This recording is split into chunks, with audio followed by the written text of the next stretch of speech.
Hello, friends, and welcome to Rise Up in Real Estate, where we are on a quest. We are looking for the extra in the ordinary. And I'm Tad Fulford, and I will be your host on this journey where we will take an honest look at what makes ordinary people extraordinary. Exactly how can we be extra in our personal and our professional lives? In this season of the Rise Up in Real Estate adventure, there will be a monthly rhythm, meaning each month we will have 4 unique episodes. In one episode, we'll tackle a pressing current real estate industry thought. In another, we will chat with a local difference maker in the real estate space. For our 3rd episode, we will host a respected national thought leader. And finally, we will have a 4th bonus and surprise episode. And in each episode, we will be digging into not only what those people think, but who those people are. Along the way, it's my hope that you'll laugh some, you'll be challenged some, you will get inspired some, and if we are lucky, maybe even figure out a way or two you can rise up in your own life and be the best human that you can be. So the challenge is, let's all rise up.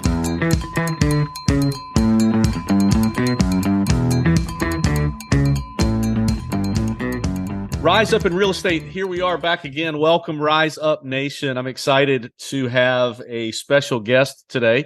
Tim and I were talking just a moment ago that I don't really know this guy. This is a friend of a friend who came highly recommended by someone that I really respect. You know Martine Williams. She's been on our show before. Martine said, you got to know this guy. She said we were a lot alike. I don't know if that's a compliment or not to him. But to me, I take it as a compliment because I've followed Tim. I've looked at you on social media a little bit, but that's about all I know. So welcome to Rise Up in Real Estate, Tim Davis. Glad to have you. Hey, this is exciting, man. Thanks for having me on. I love these random, hey, I'm just going to talk to this guy from Nashville. And I don't know what he's going to say. This is going to be a lot of fun. Yeah, I mean, you could. The good news is we're not live yet, so I can edit out anything that you say that's derogatory. But anyway, so you answered one of my questions. You live in Nashville, just outside a place called Mount Juliet, but people probably wouldn't know where that's at. So we'll just call it Nashville, and that'll put us on the map. Is that home for you? Were you born there and grown up there and all that? No, I was born in Dallas and actually grew up in Kentucky. So kind of made a little straight line down to Nashville from there. That's pretty cool. How long have you lived in Nashville?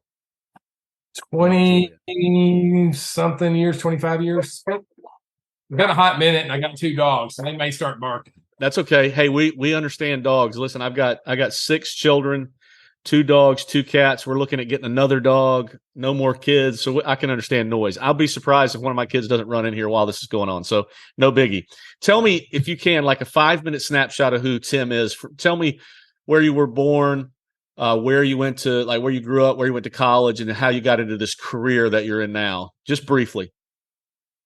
Well, I'm going to try to make it brief amongst the dogs barking. I was born in Dallas, Texas. My dad, he got cancer when I was 3 years old. He got diagnosed with leukemia. He passed away really suddenly.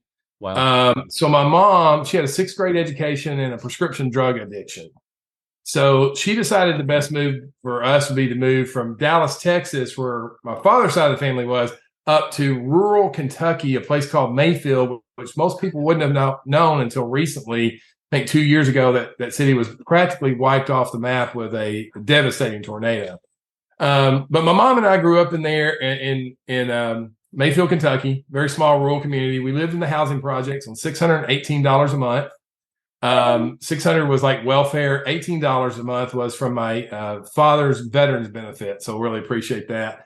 But $618 a month. She dealt with a lot of mental health issues. Got a lot of doctors to prescribe her all these medications to try to come over anxieties, fears, all that kind of stuff.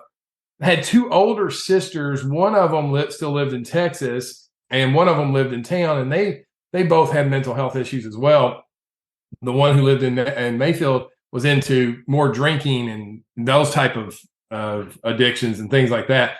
And so I grew up there thinking I got to get the hell out of this place, right? This is a crazy town. I'm not sure. So I tried to play it off like you don't go to school and go, hey, we're broke. You don't really say that. So I try to play all that stuff off. At 17 years old, a teacher at my high school said, you should go to college. I'm like, I'm not really into college, but I do want to get out of here. So she kind of worked me into getting some Pell Grants and a little bit of, government assistance to kind of get out. And people go, how did you get out of the housing projects? I always tell them, I'm like, well, look, it wasn't a gated community. I just walked out one day. I was like, that's it. So I always tell people, like, whatever your circumstances are, you don't have to stay in them. You can leave your circumstances if you choose. And it takes a little bit of courage to do that. So trying to make the long story as short as I can, I hitched a ride with my buddy who had a car because I didn't have a car. So I needed to get a car. We ended up at Western Kentucky University, the Hilltoppers, Go Big Red, there in Bowling Green, Kentucky. And so I had a Pell Grant, but I still had to make a living. So I spent the first 2 days. I borrowed a bicycle from my roommate. So this is how I got into sales. Like, you have to sell yourself, right? Like, if you don't know how to sell yourself, like, you're going to be in a lot of trouble. So here I meet this roommate for the very first time. I notice he has a bicycle. I need transportation because I've got to find a job. So I sold myself to him that I was a really good guy to take care of his bicycle if he'd let me borrow it. So I spent 2 days riding around the city of Bowling Green, just going to Hardee's and Burger King, wherever I could find a job at, right? And needless to say, I found one, right? I spent most of my college career more concerned with trying to pay the rent than going to class. I've never really been an academic. I chose graphic design as my major. It required the less amount of library time and research papers. So that sounded like something I would be interested in. And I worked 2 or 3 jobs. So after about 6 years of flunking out of college, I was like, I've got to go leave. This isn't working out. Like, I'm working 3 jobs. This is something I've got to get out of here and go make a real living. So I relocated to Nashville, Tennessee. I just felt like it was the closest, biggest city. So I felt like big cities had more opportunity. Now, is that true or not? I don't know. It was just what I thought at the time. And so got down to Nashville. I worked at Champ Sporting Goods. This is actually a really good story. So I got a job at Champ Sporting Goods, and my manager told me, he said, look, you're going to be partly commissioned. And I was like, well, tell me what that means. He said, well, listen, if a mom comes in to get school shoes for school, you're going to sell 1 pair of sneakers. But if some of the gangbangers come in, you're going to sell them 4 different types of sneakers in all the colors that we have. They're going to get the jackets and the hats to match, and your commissions are going to be greater. So I'm like, hey, I am the Champ Sporting Goods gangbanger salesperson. Right. Right. So that kind of takes me through to Nashville. And I answered an ad in the paper, which I know people don't really look at that stuff anymore, but it was for a position as graphic design artist. And I thought, well, I got sort of a degree in that. I'm close, So I applied for it. They had already filled the position. It was a temp agency, and they kind of would place you at jobs. I didn't understand what that meant, but I left my resume and everything with them. A week later, they called me up and they offered me a job at a finance company. Okay. So I took it because it paid $23,000 a year, and that was the most I'd ever seen in a year's time. And I thought, man, I'm going to live the high life, right? So here I am making high interest rate loans, payday loans, and I took your couch as collateral. Wow. And so if you didn't pay me, we would literally knock on your door and say, listen, it's the couch or the $40. Which one do you want to do? Okay. And so I did that for several years and got promoted. And I guess I was really good in sales, if that's even a sales job.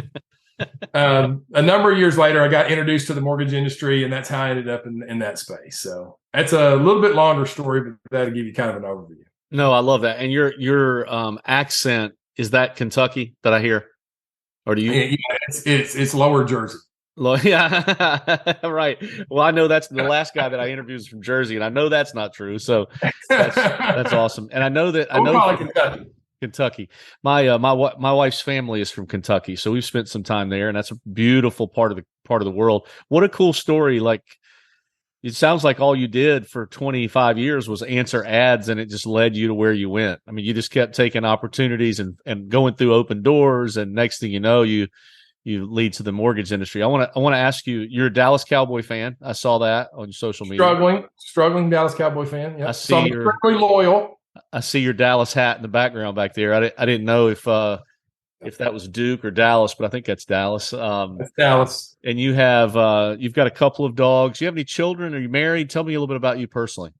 Yeah. So my wife, again, this is just a sales story, but I was out at a bar downtown in Nashville. It's called Mayor Bull's. It's kind of a restaurant, bar, pub kind of place. I was with my manager of the finance company, and my wife was there. I didn't know her at the time. So her girlfriend was with her, and she was her girlfriend wanted to meet guys, right? And so my wife was like, well, you buy them a beer. That's how you meet guys. Right. Her girlfriend was shy. And so Angie goes, let me show you how this works, right? So she sends a beer over to where we're playing pool, and the waitress is like, it's from the girls over there, right? And so I was like, oh, well, she's pretty cute, right? I'll go talk to her. So I went over there and talked to her. I didn't know she was trying to set me up with her not so cute girlfriend. I'm sure she was really nice and Jesus loves her and all the things, but I was much more interested in Angie. Well, the thing about Angie was she was engaged, right, to some creep who had given her a cubic zirconium instead of a real diamond. That's what I told her. I was like, he doesn't even know you're out at a bar. What kind of man is this? I don't think that's a real ring. I think he got it out of the Cracker Jack machine. So anyway, we got to talking and everything. She went back to Bowling Green. But here's the thing. When I was at the finance company, if you didn't pay me, I was a really good skip tracer. I could find you. Like, I had all these connections back when we didn't have all the internet, social media stuff. I could track you down for my $40. So I tracked her down in Bowling Green and called her one day and said, hey, I happen to be in town. Do you want to get together? And of course she said yes, but she's still engaged. Long story short, we started dating. She dumped the other guy. And we got married 90 days later, and we've been married for 25 years. That's awesome. You have kids? I don't know. I haven't seen. No, zero kids. We've got the 2 German Shepherds and a crazy Cocker Spaniel. Yeah, I've seen you take a lot of pride in your German Shepherds. I've seen them on social media. What are their names, and how long have you always had Shepherds, or is that the new thing for y'all? It's relatively new. The Shepherds are 7 and 4 years old. So we've had a Shepherd now for 7 years. We were small dog people for a long time. I got to traveling a lot. And when I was out of town, I mean, the world's crazy these days. So we thought we would get more of a protection dog. So we ended up with Landry, named after Tom Landry, of course, right? Of course. And she was our first German Shepherd. We actually returned her 3 times because when she was a baby, I wasn't used to that much energy. Uh-huh. And the third time, the lady's like, we're not going to let her have you, not going to let you have her back. So my wife was devastated. So I'm like, okay, well, we won't return her. And so we just learned that Shepherds have more energy. Yeah. So, but they make for good social media posts. People are more interested in dogs than they are people. 100%. And they are drawn to that for sure. So tell me, I've been interested as I've watched you on social media a little bit. You seem like maybe this is a wrong perception. Who do you work for, and what's your day-to-day job? And I notice you travel a little bit. You do some speaking and training, consulting kind of thing. Tell me about what your current gig is right now. So my current gig is I'm a vice president of strategic growth and coaching for Atlantic Bay Mortgage Group. We're more in the Southeast. Yeah. From, say, Virginia Bay, on down through Florida and across. So I do that. I also have a coaching company separate from that. It's called The Originator's Guide, and we coach mortgage loan officers. We publish a magazine for that industry. We we do so many different things. The speaking stuff that you've heard of is just a seminar I developed about 10 years ago called Personal Branding Mastery. We give that to real estate agents all across the country. We've literally done well over 1,000 of those, maybe more. I just quit keeping count. Right.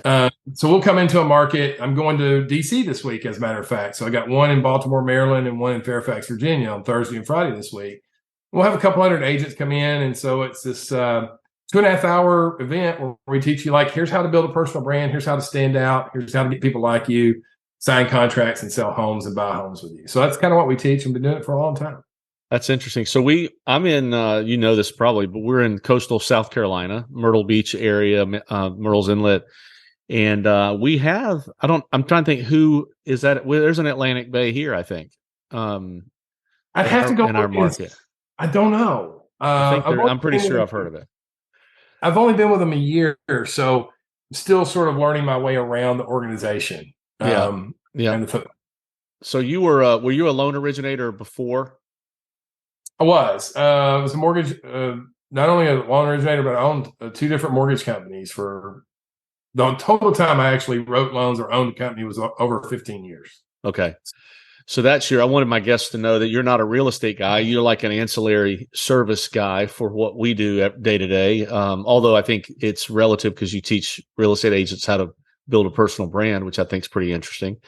And I think that some of our agents might connect to that. We have we just had a mortgage company. We got rid of it about 60 days ago. I probably should have called you first, but so you could advise me what to do.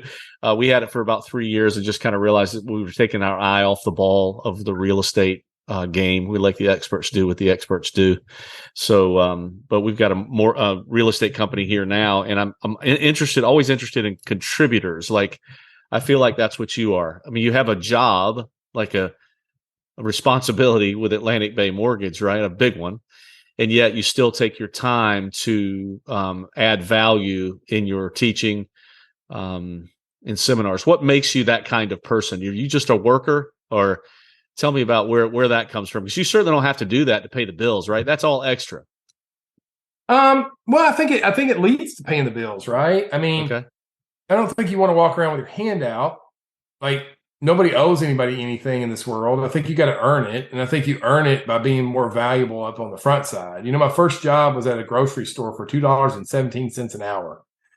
And probably the most valuable lesson I learned in my life was John Smith told me up front. He said, I don't really need another stockroom person or a bagger, you know, so you better find a way to be more valuable to us than we are to you, because you can be replaced. It's pretty hard, word to hear when you're 16 years old, but it resonated with me. And I said, okay, what do you do to become more valuable to your real estate partners? I mean, you can get a loan anywhere, right? I mean, there's plenty of mortgage companies, plenty of mortgage bankers, some probably are better than others and so on and so forth. But how do you really add value to that real estate partner? And that's just been a driving force my whole life. So we started off by just taking the marketing ideas I was using to build my own personal brand and realizing that translates over. And so I started with a small mastermind group of real estate agents in Nashville going, hey, this is what I chose to do to market. Here's how I wrote a book and published it, and it helped me get new clients. You could do the same thing.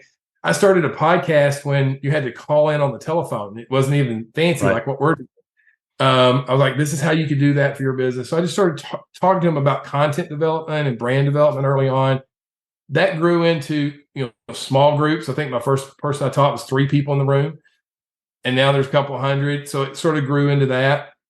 But I'm constantly thinking about, like, how do we add more value? We just finished and launched our brand new software for real estate agents. It's called the Agent Profit Plan.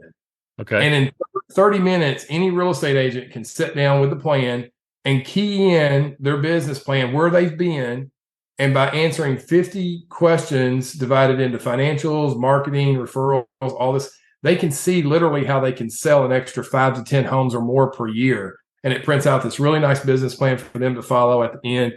And that's free. But again, to me, if I've got something like that, and I call an agency and I'm like, hey, I've got this free business plan. It'll take me about 30 minutes to meet with all your team. We'll sit down, we'll go through it. Each one of them will have a customized business plan to them. They can work it. Hopefully that's earned me the right to at least develop the relationship. If that leads to opportunities in business, certainly I would love that. But the worst case is I've met some new friends, right? Right. Plus, I'm also different than anybody else maybe that you've met, right? Because we're all selling money. So why choose me over somebody else? So it's things like that it's just how my mind thinks, Dad. I don't know how to describe it, but that's just how my mind thinks. No, that's what I like, is that it's I don't know if you got it from your parents, you didn't get it from your parents, but you got it from somewhere, that you became a contributor. You bring value. And how many people, since I own a real estate company, we actually protect against that now, where people just come by and drop off cards. Can I leave my flyers in your lobby, or can I give you my cards in case your agents were to ask, who do I want? What you're doing is what I've always believed in also, is you're adding value. Like, make it worth it. Give them a reason to want to be associated with you. It doesn't even have to, in your case, doesn't have anything to do with the loan at first. Let me, and this is actually how I train. We have a recruiter at our company. How I train him is, you figure out what they need and you give it to them for free. I mean, right. is the best you can. And you help them with their one challenge. And as you help them with their one challenge, they'll realize you are a value giver, you're a contributor. And then maybe one day they'll ask, hey, what's all about your real estate company? Tell me about it. And that's not even the objective, really. It's just to make the community better. And I like that. I like that about you. So that profit thing sounds pretty interesting. I'm sure that in a minute when I have you share your contact information, I bet there'll be some agents that'll hop in there if there's some way they can go to a website or something and kind of knock around on that. Sounds like a valuable tool, because I think people get in the real estate space, they don't have that skill. They're freelancing. A lot of them, they don't have that leadership either. Nobody's guiding them in their brokerage mostly. Yeah, it's definitely a gap, right? And so I think that's another thing. You sort of look for gaps out there and go, how can I build the bridge in that gap, right? And you have to become something more than just a mortgage banker per se. Like you've got to up level your skills in leadership, sales, marketing, those kind of things. So you got to make some investment in it in yourself in order to bridge the gap. But you're right, there is a gap there. We developed it for mortgage bankers is how it started off. We developed the software to help them grow. And I had a message from a real estate agent on Facebook that like, do you have one for agents? And I was like, ding, ding, ding, ding. Yeah. I was like, we went in about 90 days, right? And so that's actually turned out to be a better project, honestly, because it's kind of bridged the gap between mortgage bankers and real estate agents as well. We certify a select limited. It's not open to anybody. We will certify certain mortgage bankers in certain cities to be what we call our certified agent profit plan advisors, where they can administer the assessment and that kind of stuff. But yeah, it's a pretty good little tool. We've actually had a lot of success with it. I like that. So I wanted to ask you a couple things that I've noticed. You say, where did this come from? When I see your post, you say, few understand this. Is that a tagline that you picked up? Do you use that when you speak, or do you use that just in your posts, or what? No, I actually saw it. I wish I could remember off the top of my head. I saw it on some financial guy out there that talks about markets and stuff. He'll put out what I feel like are cryptic messages. They may make sense if you're in that world all the time. And he's like, few understand this. And I'm like, I just love that tagline. Yeah. But it's a totally different industry, right? Yeah. And so I just tested it one day. Honestly, I was like, I wonder if this will go over well on social media or not. So I put up some motivational quote, whatever it was. And the tagline was, few understand this. And I did it like once or twice. I didn't really see much come back out of it. So I didn't know if it was resonating or not. So then I just posted I always do this little thing too. I don't know if you've noticed that. It's like pretty cool post. And so I did that on a couple of them. And then people below it were like, few understand this. And I was like, oh, wait a minute. Whoa. You guys have been watching, you little sneaky sneaks, right? You've been watching me. And so then it just sort of took on a little bit of a life of its own. And so it's kind of interesting to see how people resonate with certain stuff. Yeah, they're watching and you don't think they're watching. That's the craziest part. When your audience starts reciting your stuff back to you, you've done something, right? Something's happened. I'm not sure what it is, but something's happened. So.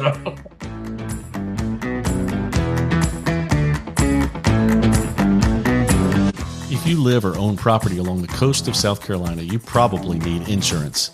We Insure Advocates is a locally owned independent agency with industry-leading service support. Our team of customer-centric agents can explain your coverage options and help you craft an insurance program that fits your needs and budget. Data-driven for better value, people-led for better service. That's the difference of we. For all of your property insurance needs, please find us at weinsureadvocates.com or call us at 843-491-6990.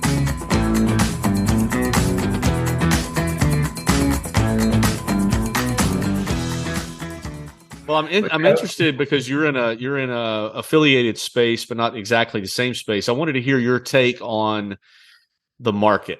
And I love that question, and I hate that question because people ask it at the grocery store all the time. Like, how's the market? How's the market? If I have my Remax pin on, they're going to ask me that.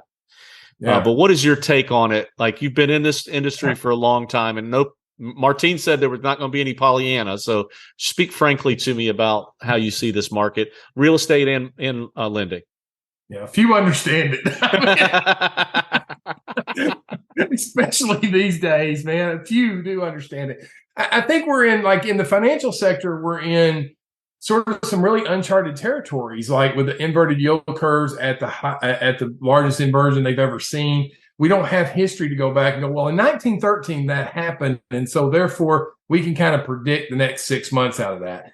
we've got some financial things that are happening that have never happened before. So I think that anybody that tells you that they have a prediction of the future is nothing more than a mere guess. If it turns out to be right, hopefully they don't walk around going, "See, I told you so," because I think everybody's guessing.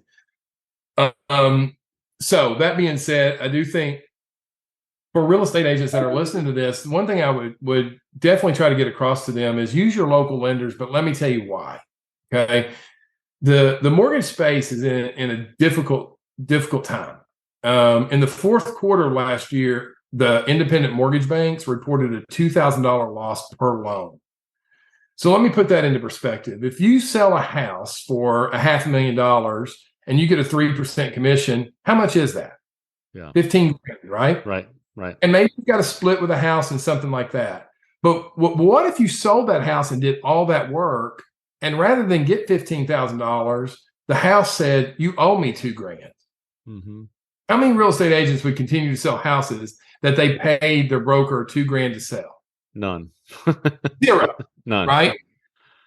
That's what's happening in the mortgage space. When you write a mortgage for somebody, the cost is so high. Even in this world of technology, you would think it would be cheaper. The cost is so high; it's running $10,000 to $11,000 for every loan that you write.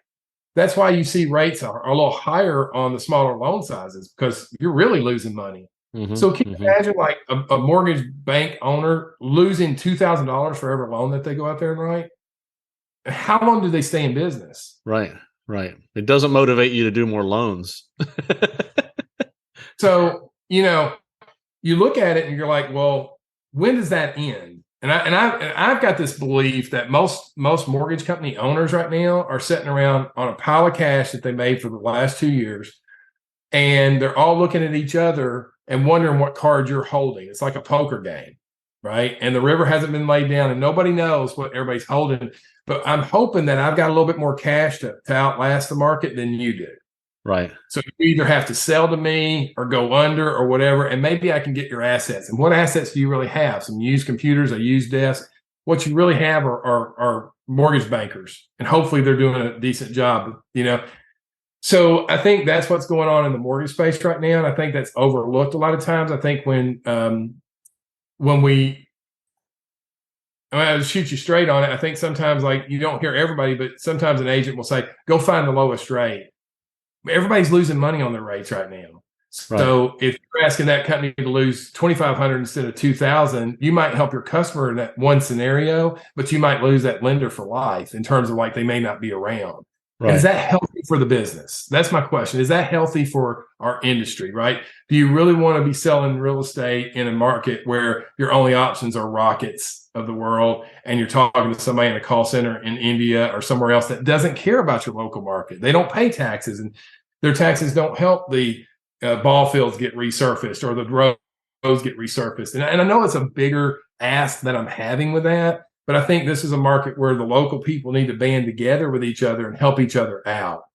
Now, all that being said, there are some folks out there that are saying that year over year inflation should start to decline come May, because if you look at how they measure it, they do it year over year. And the Fed is always behind the curve and never in real time, and so on and so forth. So if that turns out to be true and year over year inflation does start to drop off in May, June, July, and we've seen some hints of that with rents coming down a little bit and things of that nature, then could we get a ride of more normalized mortgage rates and get them out of the 7s and into maybe the mid 5s or lower 6s, and maybe some buy downs help us into the 4s and increase affordability for people? I think that's a real possibility that could happen. Right. And I think that will put an injection in the marketplace. I think we'll all kind of be bigger smiles on our faces. Certainly mortgage bankers will be feeling better. Does that help with the margins on the larger side of the fence where we're not losing money per loan? I hope so.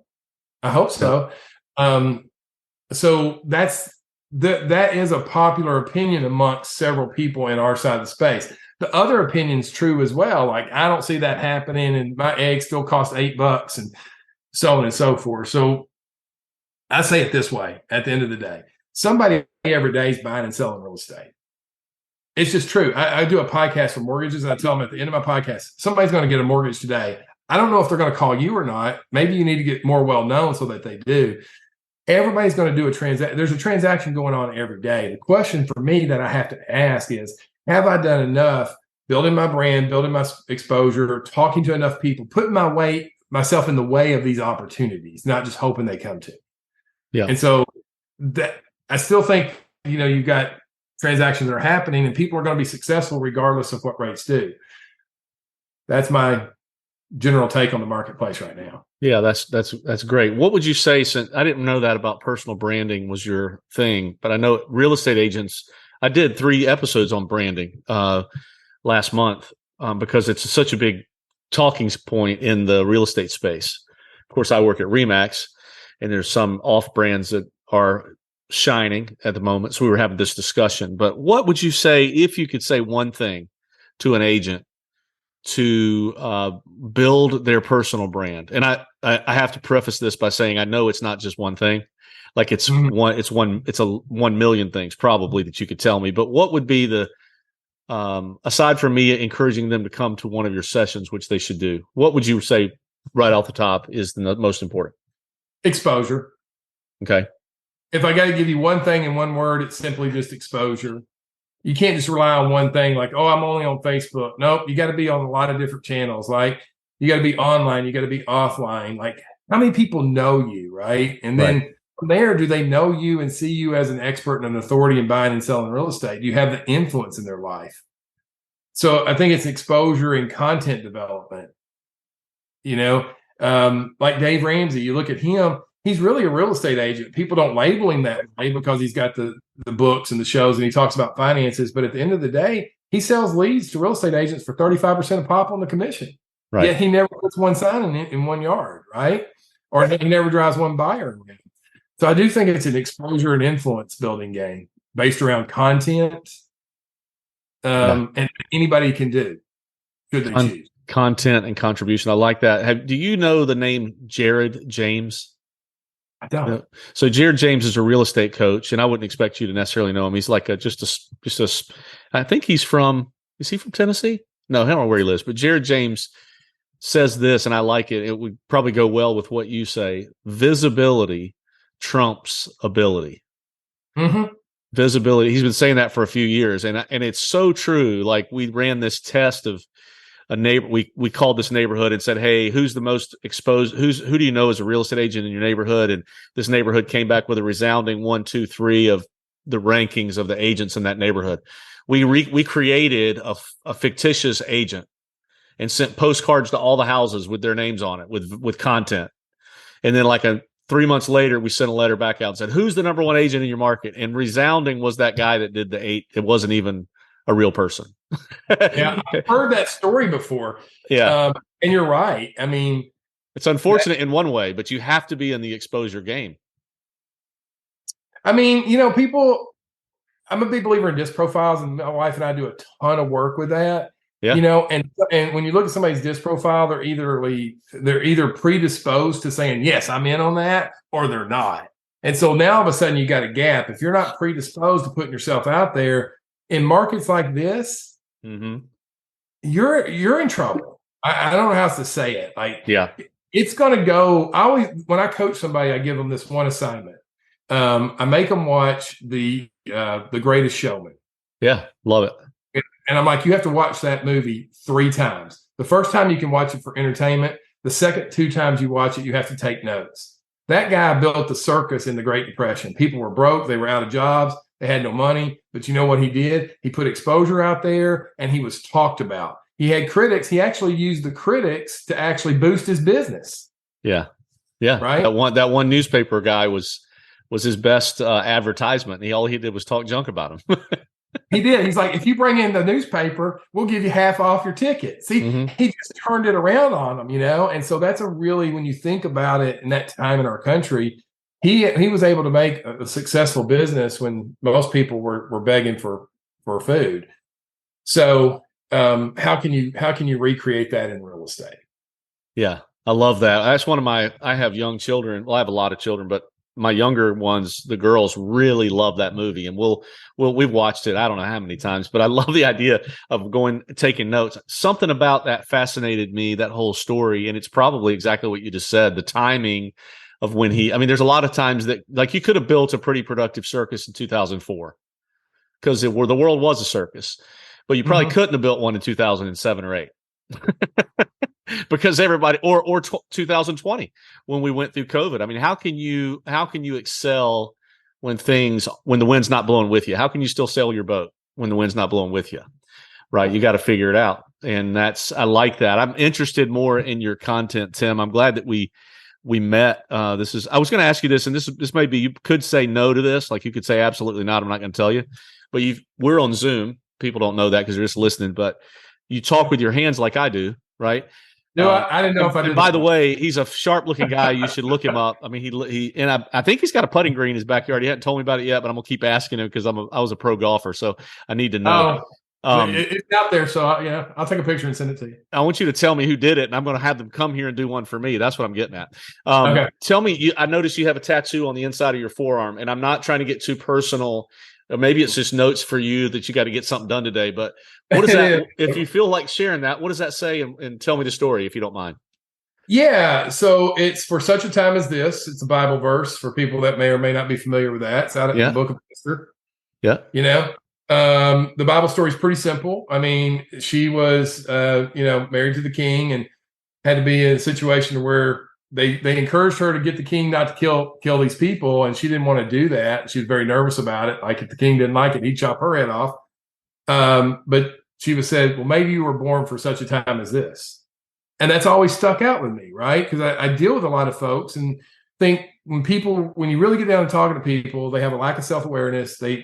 Nobody's confident, especially with social media. They don't think they're tan enough or their teeth are white enough or whatever the case is, right? And so everybody's walking around with this lack of self-confidence and stuff like that. And I had that I actually had that after the shooting happened in Nashville I told you about when we were at the downtown restaurant. Yeah. And that shooting occurred and that guy was killed like literally 20 feet from us. Wow. That next week I went and had that put on. My wife has it on hers, but it's just the chapter verse in the Bible. So, I got to be a little bit bigger, a little bit bolder. So I had to put it in cursive. But it's just remind me, I mean, listen, every day you get up, you have self-doubts. I mean, nobody's going to tell me that they don't have self-doubts. I mean, I do. Like if things don't go well today, maybe I sucked at my life. And so you got to talk yourself back into positive. So for me, it's like, okay, you were born for such a time as this. So just put yourself out there and just do it against all your insecurities, all your doubts. Just go anyway, because maybe somewhere along the way, somebody needed to hear what you had to say. So love that. I appreciate you sharing that. That was off the cuff, but I asked the lady a few days ago. I was interviewing her, and there was a cup behind her, like a mug, and on it there was a sticker, and I couldn't see what it said. And so I'm just inquisitive. I asked more questions than most. And it turned into this, like she was sobbing, telling me the story. It was her brother who died last year. And it was something he shared with her. And I was like, that's things like that are who people are. That says so much about you, Tim, what you have written there. And I talk a lot about that with our agents about if you don't find your purpose and do your purpose, and then it's getting undone. Like you were born for, it's the other way of looking at what you're sharing. You were born to do something. Go find it.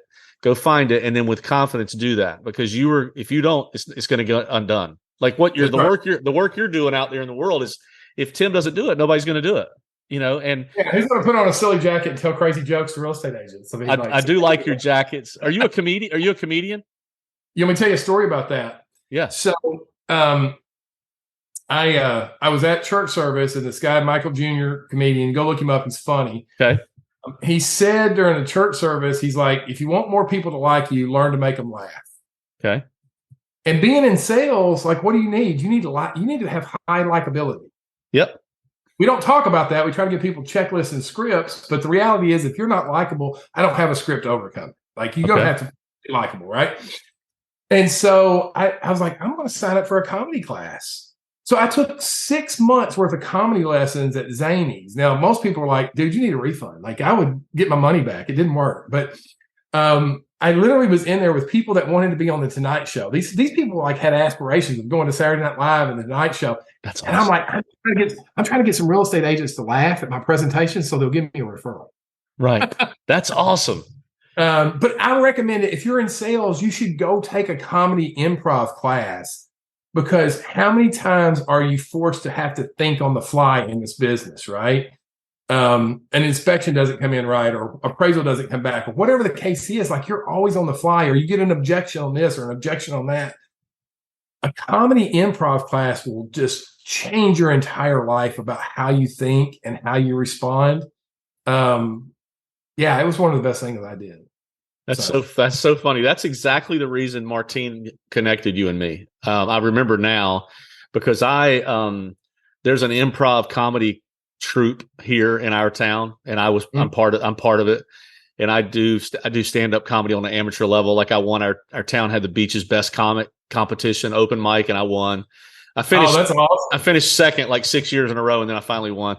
Because I just got nicer to the people judging. That was all that changed. But I've said exactly what you just said, that improv, and I've said it a bunch. If you understand improv, and people don't know, people just think, whose line is it anyway? That show with those geniuses. I actually interviewed Wayne Brady one time, and it's just the way they think is next level. And if you were in that class at Zanies or whatever you said it was, those people that want to be on Saturday Night Live are up here, right? And but if you understood improv and you understand taking a beat and understand, listen with the intent to understand all of those things, because improv comedy is no joke. Like when you run out on stage and the audience gives you an idea and you're on stage by yourself, a real estate client is nothing compared to that, or a mortgage client is nothing compared to that.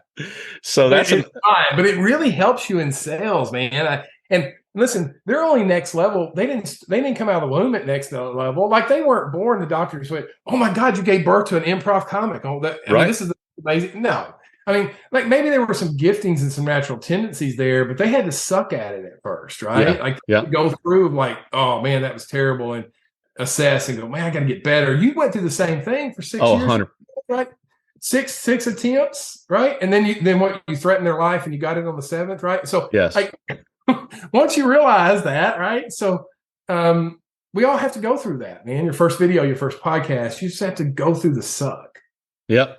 Embrace the suck. That's what we said all the time. We had shirts that said that in our improv group. The lady that taught it was from Chicago. She was part of Second City, which is where most of the Saturday Night Live comics are born. That's where they start. It's at Second City Comedy Club in Chicago. So we have a lot in common, and we're going to talk about more of that later. And I'd love to have you come and speak to our group.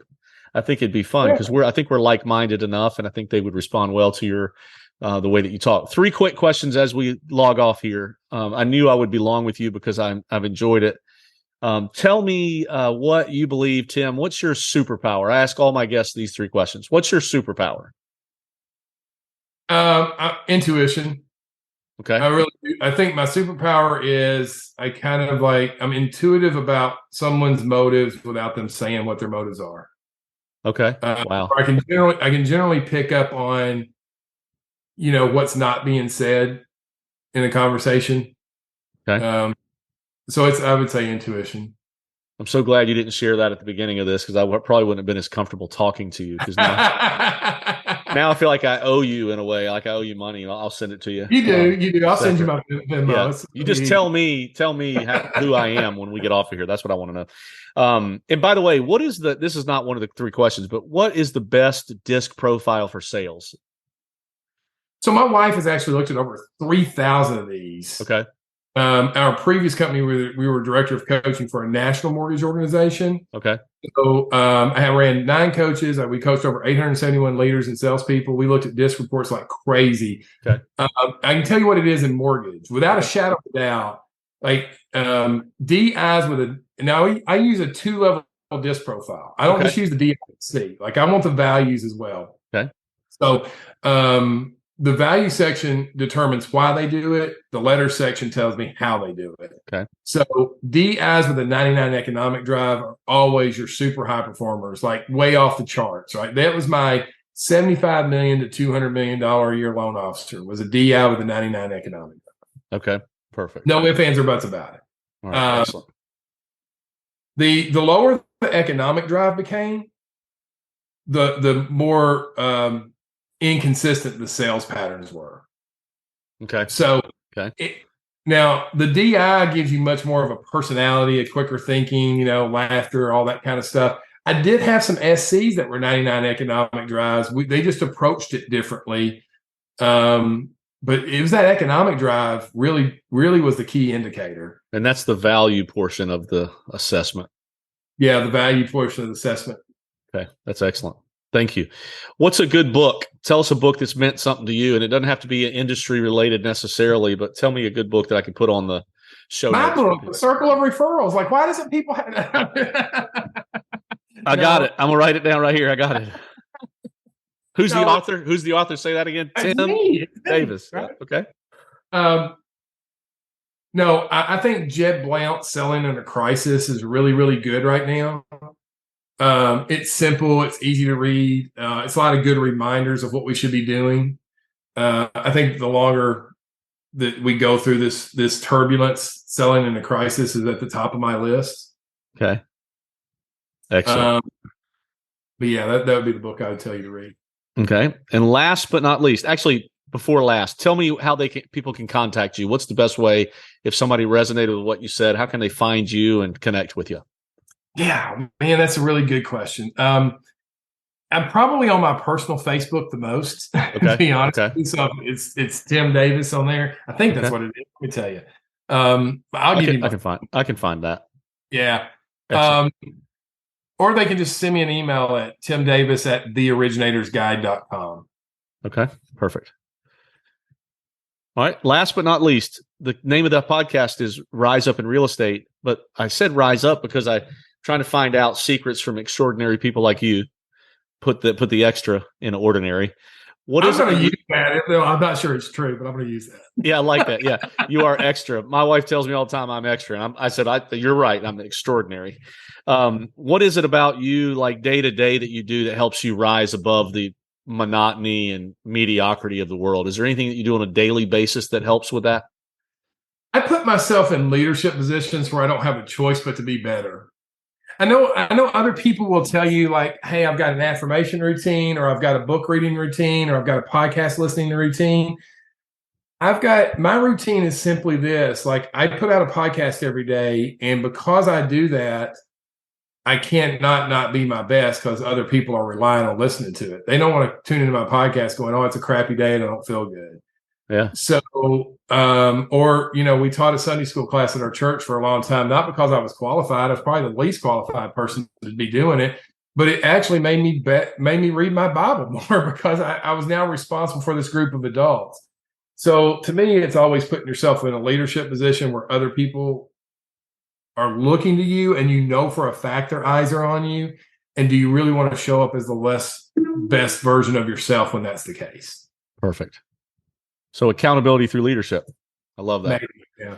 I love that. Well, Tim, thank you so much. You have been, we could have done 2 or 3 episodes. I think we're like-minded. I love that you're in a different space, and I'll be in touch for sure. Cause I want to bring you down and have you meet my folks and teach us a little bit about personal branding. I think we could benefit from that, but thank you for your time. You're a busy guy, and I appreciate you being here.